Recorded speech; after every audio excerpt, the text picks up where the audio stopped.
বাংলা ভাষা ও সাহিত্য ইউটিউব চ্যানেলে আজ আবার একবার আপনাদের স্বাগত।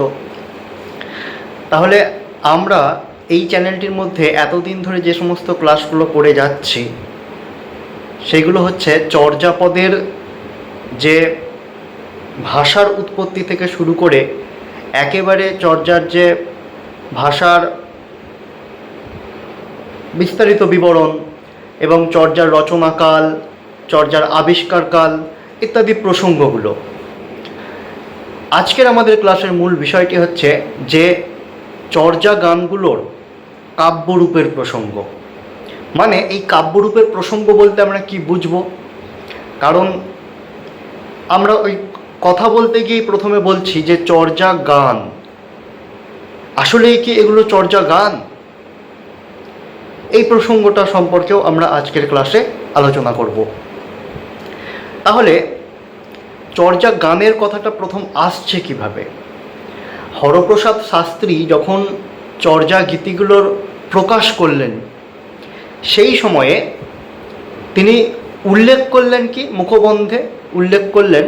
মানে মুখবন্ধ বলতে বোঝাচ্ছে যে গ্রন্থটা তিনি প্রকাশ করেছিলেন 1916 সালে, যে 1000 বছরের পুরাণ বাঙ্গালা ভাষায় বৌদ্ধ গান ও দোহা, এই গ্রন্থটির যে মুখবন্ধ সেখানে তিনি উল্লেখ করলেন যে গানগুলি বৈষ্ণব কীর্তনের মতো, গানের নাম চর্যা। আবার তিনি অন্য প্রসঙ্গে উল্লেখ করেছেন যে এইগুলিকে বৌদ্ধ সংকীর্তন বা বৌদ্ধ কীর্তন নামে। অর্থাৎ তিনি এই সঙ্গীতের সঙ্গে চর্যাকে অনেকটা মিলিয়ে দিচ্ছেন। এর কতগুলো কারণও আছে, আমরা জানি সেগুলো। কি জানি? যেমন চর্যার যে পদগুলো, সেই পদের রাগ রাগিনীর উল্লেখ রয়েছে।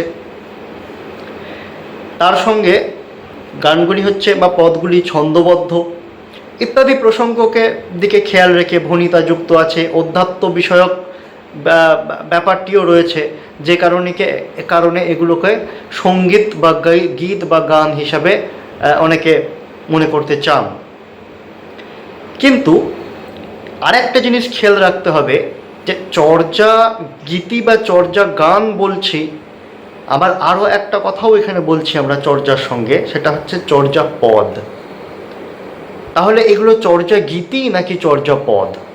অর্থাৎ এর কাব্য রূপটা কি? আসল গীতিরূপ, পদরূপ, পদ কি বা গীতি কি? এই প্রত্যেকটা বিষয়ই আমাদের মধ্যে ধোঁয়াশা সৃষ্টি করে।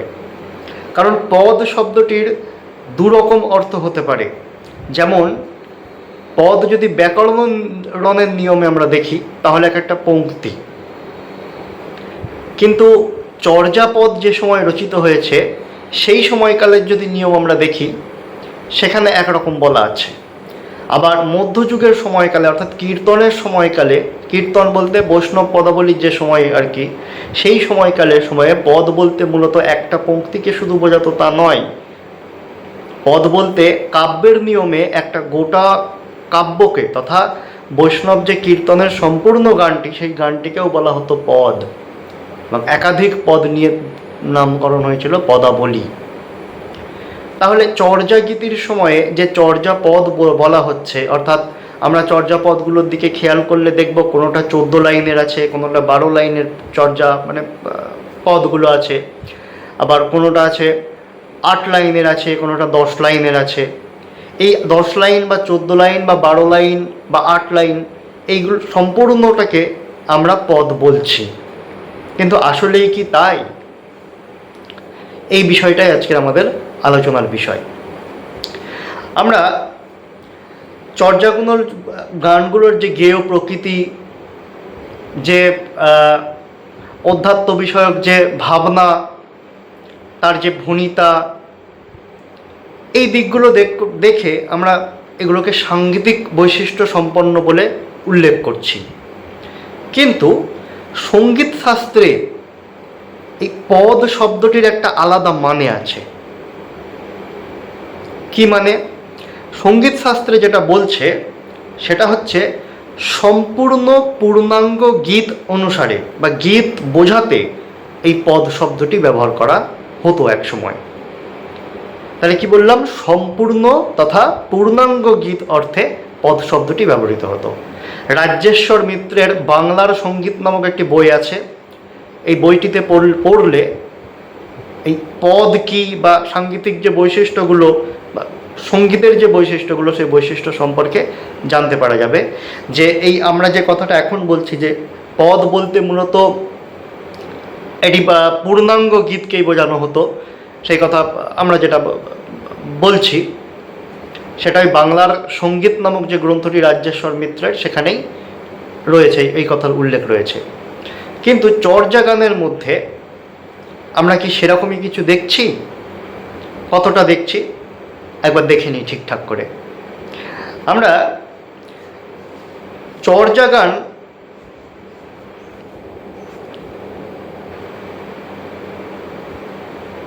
হরপ্রসাদ শাস্ত্রী মূলত এই বৈষ্ণব কীর্তনের যে ঐতিহ্য সেই ঐতিহ্যকে অনুসরণ করেই চর্যা গানগুলোর নাম দিলেন চর্যাপদ। কিন্তু এটা কি আমরা সম্পূর্ণভাবে মেনে নিতে পারি বা এটা গ্রহণযোগ্য বলে মনে হতে পারে? হতে পারে না। কারণ হচ্ছে চর্যা গানগুলো বৈষ্ণব পদ কীর্তনগুলো রচিত হবার অনেক আগে রচিত হয়েছে, সেই কারণে আমরা এটাকে সম্পূর্ণভাবে গ্রহণ করতে পারি না। এবং তার সঙ্গে আরও একটি কথা, সেটা হচ্ছে পদ বলতে মূলত গানের এক জোড়া পংক্তিকে বোঝানো হতো।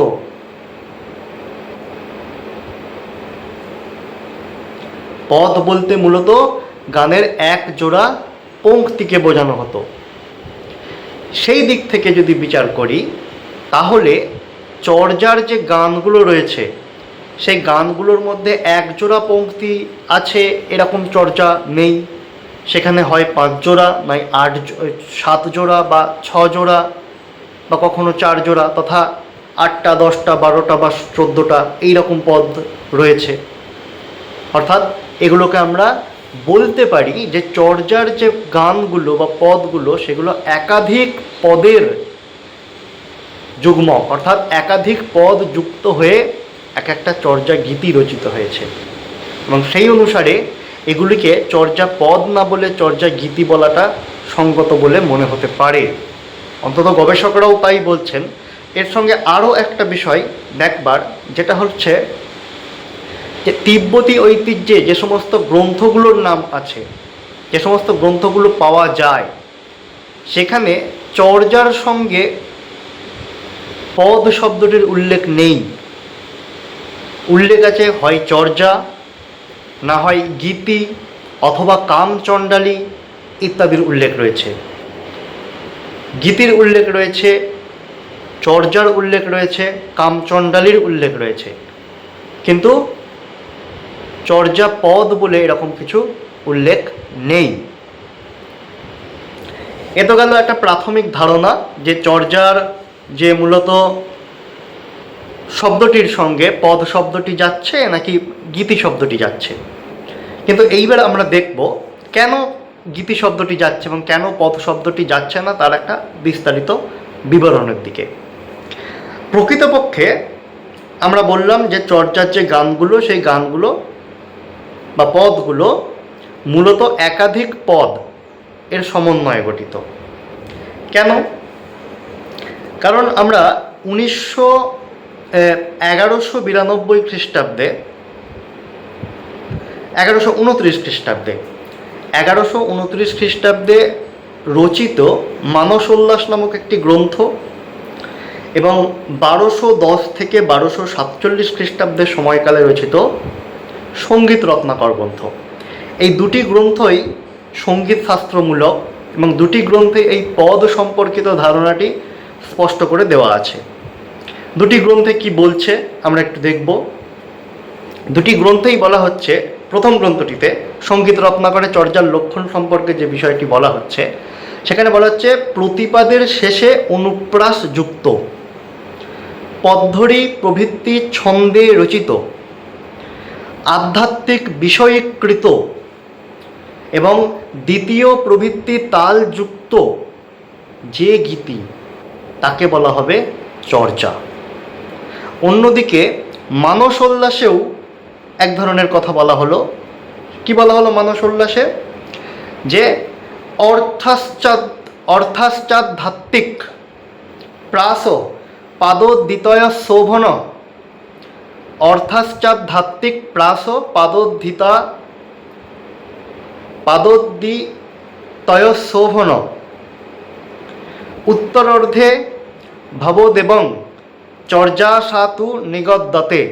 অর্থাৎ অর্থ অধ্যাত্ম বিষয়ক মিল আছে 2-3 জোড়া ছত্র, দ্বিতীয় অংশেও এমনই, তাহাকে বলে চর্যা। এখন তাহলে চর্যার সঙ্গে চর্যা কি এটা আমরা মোটামুটি বুঝতে পারছি যে সঙ্গীত রত্নাকর এবং মানসোল্লাস গ্রন্থে যা বলা হচ্ছে। দুটো গ্রন্থেই বলা হচ্ছে একটা অধ্যাত্মমূলক বিষয়, তার সঙ্গে হচ্ছে যে অনুপ্রাসযুক্ত হবে, অন্তমিল রয়েছে, মিল আছে, অন্তমিল হোক যাই হোক, ছত্র থাকবে 2 থেকে 3 জোড়া, এই যে বলা হচ্ছে পাদোদ্দিতয় শোভন উল্লেখ রয়েছে। দ্বিতীয় অংশটাও এইরকমই হবে, এই হচ্ছে চর্চা। কিন্তু এত কথা বলবার কারণটা কি? কারণ হচ্ছে সাংগীতিক যে কাঠামো, সেই কাঠামোর দিকটা বিচার করলে দেখা যায় এই জাতীয় চর্যার গানের সঙ্গে সাংগীতিক যে বৈশিষ্ট্য, অর্থাৎ গানের প্রকৃত গানের যে সাংগীতিক বৈশিষ্ট্য, তার মধ্যে একটা স্বাতন্ত্র্য ভাব লক্ষ্য করা যায়। সেই কারণেই চর্যার গানগুলোর মানে চর্যার যে গানগুলোকে একটা পারিভাষিক নাম দেওয়া হয়েছিল বা পারিভাষিক নাম রয়েছে। সেই পারিভাষিক নামটি হচ্ছে প্রবন্ধ। এই দিক থেকে চর্যা প্রবন্ধ বলা যেতে পারে। পারিভাষিক নাম প্রবন্ধ। কারণ কেন প্রবন্ধ বলা হলো, এটা হচ্ছে প্রবন্ধ নামটি হচ্ছে পারিভাষিক নাম। কারণ মূল গানের যে সাংগীতিক বৈশিষ্ট্য, সেই সাংগীতিক বৈশিষ্ট্যের সঙ্গে চর্যা গীতির যে সাংগীতিক বৈশিষ্ট্য তার সম্পূর্ণ মিল নেই, একটা স্বাতন্ত্র রয়েছে দুটোর মধ্যে। এই কারণে চর্যার গানগুলোর পারিভাষিক নাম হচ্ছে প্রবন্ধ। ওপর হয়তো গীতি বা পদ ইত্যাদি বলা হতে পারে, কিন্তু পদ কেন নয় সে কথা বলা হচ্ছে কারণ চর্যা হচ্ছে একাধিক পদের সমন্বয়ে গঠিত। সেই অনুসারে চর্যা গীতি বলা যেতে পারে এবং গীতির বৈশিষ্ট্য স্বাতন্ত্রতা লক্ষ্য করে পারিভাষিক নাম হিসাবে এটিকে প্রবন্ধ বলা যেতে পারে, অর্থাৎ প্রবন্ধ বলা হয়ও। তাই মানসোল্লাসেও চর্যা প্রবন্ধের নমুনা হিসাবে 4 লাইনের যে বাংলা একটা গান উদ্ধৃত করে সংকলনকর্তা চর্যার লক্ষণ সম্পর্কে এই কথাটি বলেছেন যে অর্থশ্চাদ্ধাত্বিক প্রাস পাদোদ্দিতয় শোভন উত্তরার্ধে ভবদেবং চর্যা সাতু নিগদ্যতে। অর্থাৎ অর্থ অধ্যাত্ম বিষয়ক হবে, মিল আছে 2-3 জোড়া ছত্র এবং দ্বিতীয় অংশ এমনই, একেই বলা হবে চর্যা। সুকুমার সেনের চর্যা গীতি পদাবলী গ্রন্থে এই লাইনটির উল্লেখ পাবেন, 155 নম্বর পৃষ্ঠার মধ্যে রয়েছে। তাহলে মানস উল্লাসে চর্যার পদসংখ্যা সম্পর্কে বলা হলো পাদোদ্দিতয় শোভন তথা 2-3 জোড়া ছত্র। তাহলে চর্যার যে পদ, সেই পদের যে পদগুলি হচ্ছে মূলত চর্যার যে পদ, সেই পদ হচ্ছে একাধিক পদের সমন্বয়, অর্থাৎ 2-3 জোড়া ছত্রওয়ালা পদের সমন্বয়ে রচিত। একথা আমরা মোটামুটিভাবে বলতে পারছি এবং দেখতেও পাচ্ছি, তাই ঘটনাটা তাই। কিন্তু এর একটা বড় কারণ আছে। দেখতে পাচ্ছি বলতে আমরা দেখছি যে হ্যাঁ একটা চর্যা গানের মধ্যে 14টা লাইন রয়েছে, কোনোটায় 12টা, কোনোটায় 10টা। তাহলে এটা পরিষ্কারভাবে বোঝা যাচ্ছে যদি একটা পদে 1 জোড়া করে ছত্র থাকে, হ্যাঁ 1 জোড়া মানে হচ্ছে 2টো লাইন, তাহলে সেই অনুসারে 5টি পদ নিয়ে একটা 10 লাইনের চর্যা গঠিত হয়েছে। ঠিক এরকম দেখাও যাচ্ছে, হ্যাঁ কখনো কখনো দেখা যাচ্ছে 6টি চর্যা নিয়ে বা 6টি পদ নিয়ে একটা চর্যা গীতি রচিত হয়েছে, কখনো 7টি চর্যা নিয়ে বা পদ নিয়ে একটা চর্যা গীতি রচিত হয়েছে।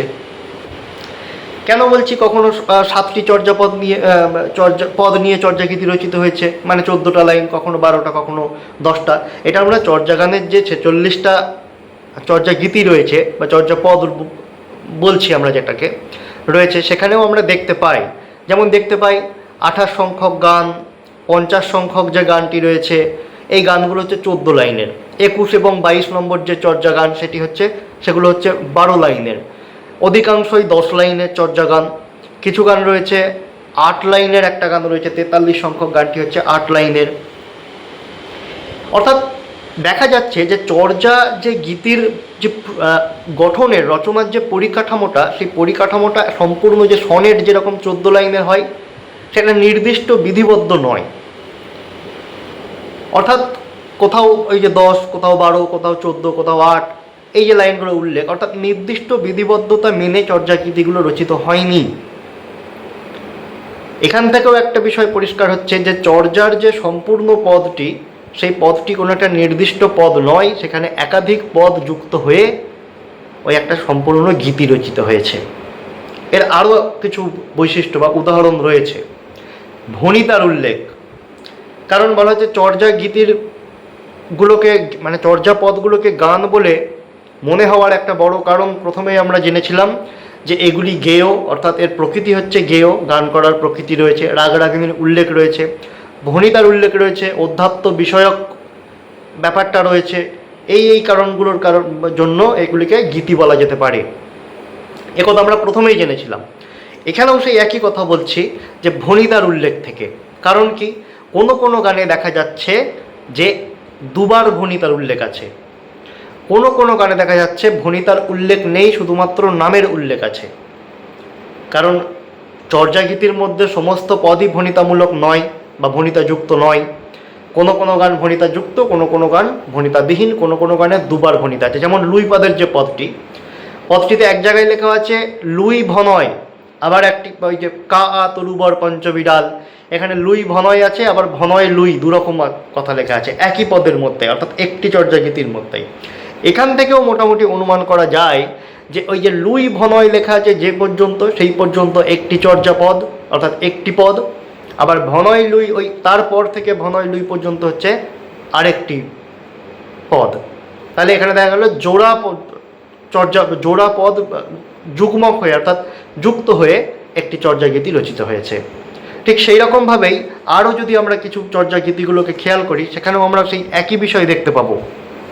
যেমন শান্তি ভনয়, শান্তি ভনয় বানানটা শান্তিপাদের যে পদটি, সেখানে দেখব এক জায়গায় লেখা আছে দন্তস্বয়াকার দন্তনয়তয় হস্যি শান্তি ভনয়, আর এক জায়গায় লেখা আছে তালবস্বয়াকার দন্তনয়তয় হস্যি শান্তি ভনয়।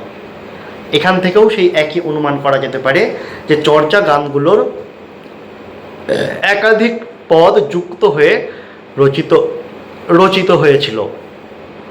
আবার কতগুলো যে চর্যা গান রয়েছে সেখানে ভণিতা বা কবি নামের উল্লেখ নেই। সেখানে গানের যে বিষয়বস্তু, সেই বিষয়বস্তুর মধ্যে যে আমরা যেটাকে বলি কিওয়ার্ড, এরকম একটা কিওয়ার্ডকে বেছে নিয়ে আমরা সেগুলোকে চর্যাকারের নাম হিসাবে উল্লেখ করে দিয়েছি বা গবেষকরা উল্লেখ করে দিয়েছেন। যেমন বীণা, চাটিল, কামলিপাদ, শবরীপাদ, ডম্বিপাদ ইত্যাদি প্রত্যেকটি ক্ষেত্রেই প্রভৃতি শব্দের উল্লেখ আছে, কিন্তু মানে ভণিতার উল্লেখ নেই। সম্ভবত সেগুলো হতে পারে যে এইসব উল্লেখের ইঙ্গিত গ্রহণ করে টিকাকার সংশ্লিষ্ট গানগুলোর কবিনাম মানে উল্লেখ করেছেন।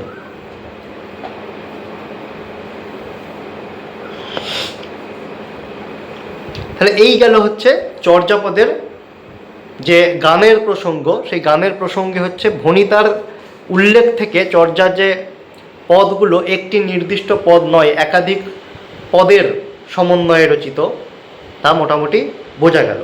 কিন্তু সে যাই হোক, চর্যা গীতির যে পদ সংখ্যা এবং ভণিতার যে রীতি, সেই রীতি পর্যবেক্ষণ যদি করা হয় তাহলে দেখা যায় যে সুপ্রাচীন কাল থেকে সংস্কৃত এবং প্রাকৃত সাহিত্যে মহাকাব্য ও খণ্ডকাব্য রচনার যে রীতি প্রায় সর্বভারতীয় কাব্যাদর্শরূপে স্বীকৃত হয়েছিল, তার বাইরে চর্যাগীতি কিন্তু নিজের একটা আদর্শ গঠন রীতি বা প্রকাশ রীতি গড়ে তুলতে পেরেছিল। এবং শুধু গড়ে তুলতে পারেনি, ঠিক সেই রকমভাবেই একটা স্বতন্ত্রভাবে নিজেকে প্রকাশ করতেও পেরেছিল চর্যাপদগুলো। বলা যায় একটা নির্দিষ্ট কাঠামোর মধ্যে চর্যা গানগুলো কিন্তু রচিত হয়নি। কারণ আমরা এক জায়গায় আলোচনা করেছিলাম যে এগুলো সনেটের মতো অষ্টক শতক হিসাবে বিভাজিত হয়ে কিংবা 14 লাইনের কবিতা মানে 14 লাইনেরই কবিতা হয়ে প্রকাশ করবে, তা কিন্তু নয়, বরং তার উল্টো। হ্যাঁ, চর্যা গানগুলো ছন্দবদ্ধ, তাতে অলংকার রয়েছে, কিন্তু তার যে গঠন, সম্পূর্ণ গঠনটা, তার মধ্যে কোনো নির্দিষ্ট বাধ্যবাধকতা সব ক্ষেত্রে পাওয়া যায়নি, বরং পাওয়া গেছে অনেকটা স্বাধীনভাবে। ওই যে তার একটা বড় কারণ আমরা ভণিতার উল্লেখ করে, গেয় প্রকৃতির উল্লেখ করে, সাংগীতিক বৈশিষ্ট্যের উল্লেখ করে জেনেছি যে একাধিক পদ বা পদযুগ্মক একত্র হয়ে এই চর্যাগীতিগুলো রচিত হয়েছে। এই রূপ বৈশিষ্ট্য, চর্যাগীতির যে রূপ বৈশিষ্ট্য, এই রূপ বৈশিষ্ট্যকে বলা যায় যে এই রূপ বৈশিষ্ট্যকে সামনে রেখেই পরবর্তীকালে তথা মধ্যযুগের যে সমস্ত কাব্যগুলো রয়েছে, সেই কাব্যগুলোর সাহিত্যিক যে রূপাদর্শ, তা অনেকটা প্রতিষ্ঠিত হয়েছিল। প্রহেলিকা এবং সন্ধ্যা ভাষার যে উল্লেখ, সেই সব বৈশিষ্ট্য বা অন্যান্য যে সমস্ত বৈশিষ্ট্য চর্যাগীতির মধ্যে রয়েছে, সন্ধ্যা ভাষার উল্লেখ রয়েছে, পদের উল্লেখ রয়েছে, রাগ রাগিনীর উল্লেখ রয়েছে, এই যে সমস্ত প্রসঙ্গগুলো রয়েছে, তা বাউল গান বা রাগাত্মিক পদাবলী বা অন্যান্য মরমিয়া গানের মধ্যে ওই চর্যাগীতির ওই সমস্ত বৈশিষ্ট্যগুলো কোনো না কোনোভাবে প্রভাব বিস্তার করতে পেরেছে। এবং সেই দিক থেকে বলা যেতে পারে যে চর্যাগীতির কাব্যরূপ তাই সমগ্র অনাধুনিক বাংলা কাব্যেরই রূপ গঠনের পথপ্রদর্শক। মানে হচ্ছে চর্যাগীতি হচ্ছে সমগ্র যে অনাধুনিক মানে যা আধুনিক নয়, সেই আর অনাধুনিক যে কাব্য রচনা, সেই রচনার যে গঠন প্রকৃতি, সেই গঠন প্রকৃতির পথপ্রদর্শক হচ্ছে আমাদের প্রাচীন বাংলার ভাষায় রচিত বা প্রত্ন বাংলা ভাষায় রচিত চর্যাপদ। তাহলে চর্যাপদের কাব্যরূপ সম্পর্কে আমরা যে বিষয়টা জানলাম তা হলো মূলত চর্যা গানগুলো শুধুমাত্র গান নয়, তার সাংগীতিক বৈশিষ্ট্য এবং চর্যার যে গানের সাংগীতিক যে বৈশিষ্ট্য এবং চর্যার যে সাংগীতিক বৈশিষ্ট্য তা সম্পূর্ণ এক নয়, তাদের মধ্যে স্বাতন্ত্র রয়েছে। সেই কারণে চর্যাগীতিগুলোকে প্রবন্ধ হিসাবেও উল্লেখ করা হচ্ছে, চর্যা প্রবন্ধ। সেই রকমভাবে একই সঙ্গে চর্যার সঙ্গে পদ শব্দটিও সরাসরিভাবে ব্যবহার করা সেই কালের প্রেক্ষিতে ঠিক সঙ্গত নয়। তার কারণ তখনকার দিনে পদ বলতে মূলত এক জোড়া চরণকেই বোঝানো হতো। সেই দিক থেকে চর্যাগীতির মধ্যে নিশ্চয়ই এক জোড়া পদ লক্ষ্য করা যায় না, 10 জোড়া বা 5 জোড়া বা 6 জোড়া বা 7 জোড়া বা 4 জোড়া। সেই অনুসারে বলা যেতে পারে একাধিক পদযুগ্মক একত্রিত হয়ে চর্যাগীতিগুলো রচিত হয়েছিল। সেই দিক থেকে চর্যার সঙ্গে গীতি শব্দটি যুক্ত করা বেশি প্রাসঙ্গিক বলে মনে হতে পারে বা মনে হয় আমাদের পদের থেকেও। এবং সবশেষ যেটা জানলাম যে পরবর্তীকালে যে সমস্ত কাব্যগুলো রচিত হয়েছে বা অনাধুনিক যে বাংলা, একেবারে আধুনিক বাংলা বাদে, অর্থাৎ 1860 সালের 1760 সালের পরে, অর্থাৎ 1800 থেকে বর্তমানকাল পর্যন্ত যে বাংলা ভাষা, সেই বাংলা ভাষার আগে তথা অনাধুনিক প্রাচীন বা মধ্য বাংলার যে সমস্ত সাহিত্যগুলো রচিত হয়েছে, কাব্যগুলো রচিত হয়েছে, সেই কাব্যর রূপ বা রূপের আদর্শ গঠনের যে প্রতিকৃত হিসাবে আমরা চর্যাপদকে দেখতে পারি বা উল্লেখ করতে পারি। যাক, আপনাদের এই চর্যা গানের যে কাব্যরূপের প্রসঙ্গ, এই প্রসঙ্গে কোথাও সংশয় থাকলে কমেন্টে জানাবেন, আমি চেষ্টা করব সেই বিষয়টা আরও পরিষ্কার করে দেওয়ার। আশা করছি ক্লাসের মধ্যে থেকে নতুন কিছু তথ্য দিতে পেরেছি। আজকের ক্লাস এই পর্যন্তই। ধন্যবাদ।